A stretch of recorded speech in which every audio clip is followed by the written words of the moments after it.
यहाँ पर पुणे शहर में कई 3-3 दिन से गार्बेज की लिफ्टिंग नहीं हो रही है, 3 दिन तक सफाई नहीं होती, गाड़ियों का किल्लत है। सैनिटरी सुपरवाइज़र कहते हैं कि हमारे पास गाड़ियाँ नहीं है, व्हीकल्स नहीं है। ये तफसीली तौर पर कमिश्नर बल्दियात से बात करके हम इस पर तवज्जो दिलाई तो उन्होंने तयखुन दिया कि मैं ये तमाम कामों के लिए हिदायत दूंगा और ऑलरेडी मैं जोनल नाज़रीन अस्सलाम वालेकुम, IND टुडे न्यूज़ में आपका खैर मकदम करते हैं। आइए देखते हैं ये तफसीलात। पुराने शहर में कचरे की निकासी और साफ सफाई के मामले में लापरवाही, तसाहुल और गफलत अब एक आम सी बात हो गई है। अरकान असम्बली और कारपोरेटरों की बार बार नुमाइंदगी के बावजूद अरबाब जिम्मेदार के कानों पर जूं तक नहीं रेंगती। हद तो यह है कि कोरोना वायरस की वबा के आम हो जाने के बावजूद भी बल्दिया का महकमा ख्वाब गफलत से बेदार नहीं हुआ है। मजलिसी अरकान असम्बली अहमद पाशा कादरी और जाफर हुसैन मेराज ने आज कमिश्नर बल्दिया लोकेश कुमार से मुलाकात करके शब मेराज के पेश नज़र पूरे शहर बिलखुसूस साउथ जोन में साफ सफाई, कचरे की निकासी और दवाओं के छिड़काव के काम को जंगी खुदूद पर अंजाम देने का मुतालबा किया।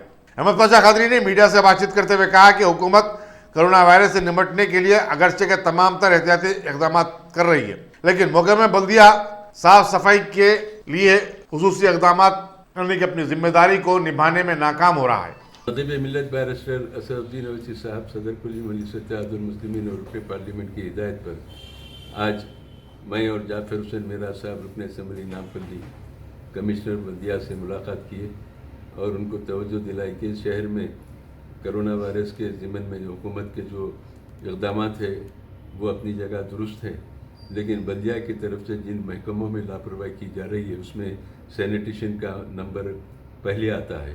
पुराने शहर में पूरे हैदराबाद में सैनिटेशन पे खुसूसी तवज्जो देनी चाहिए और जंगी खतूत पर यह काम अंजाम देना चाहिए। ये वायरस जो चल रहा है इससे तहफ़्फ़ुज़ के लिए और हमेशा के लिए यहाँ पर पुणे शहर में कई 3-3 दिन से गार्बेज की लिफ्टिंग नहीं हो रही है, 3 दिन तक सफाई नहीं होती, गाड़ियों का किल्लत है। सैनिटरी सुपरवाइज़र कहते हैं कि हमारे पास गाड़ियाँ नहीं है, व्हीकल्स नहीं है।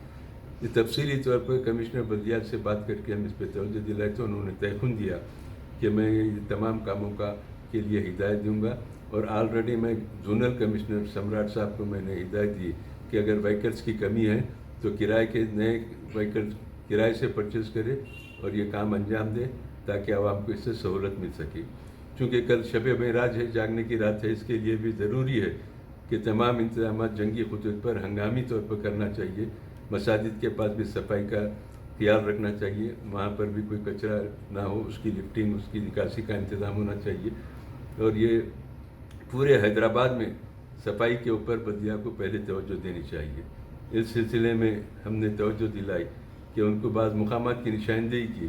ये तफसीली बातचीत के अलावा तहरीरी तौर पर हमने नुमाइंदगी की, जहाँ जहाँ कचरे की निकासी नहीं हो रही उसकी निशानदेही करते बताया कि फौरी इसका इंतज़ाम किया जाए और बड़े पैमाने पर सफाई का माकूल इंतज़ाम करे तो बेहतर रहेगा। बहरहाल कमिश्नर बल्दिया ने हमको तयखुन दिया कि नकीब मिल्लत असदुद्दीन ओवैसी साहब की हिदायत पर ये कामों की अंजाम दही में हम किसी किस्म की लापरवाही नहीं बरतेंगे और बड़े पैमाने पर इसका आगाज़ करेंगे, मज़ीद इसको तक़वियत देंगे काम में और लेबर्स को लगा के काम करेंगे। मुझे तवक्को है कि कमिश्नर पुलिस हमारे मुतालबे को कबूल करते हुए आवाम को राहत पहुँचाएंगे। शुक्रिया। ये छोटा सा इन्वेस्टमेंट आपका और आपके बच्चों का मुस्तकबिल बदल सकता है। आज ही तशरीफ लाएं और A1 टाउनशिप के इस प्रोजेक्ट से फायदा उठाएं। Office at pillar number 235 opposite fisheries department, Rajendra Nagar, Hyderabad.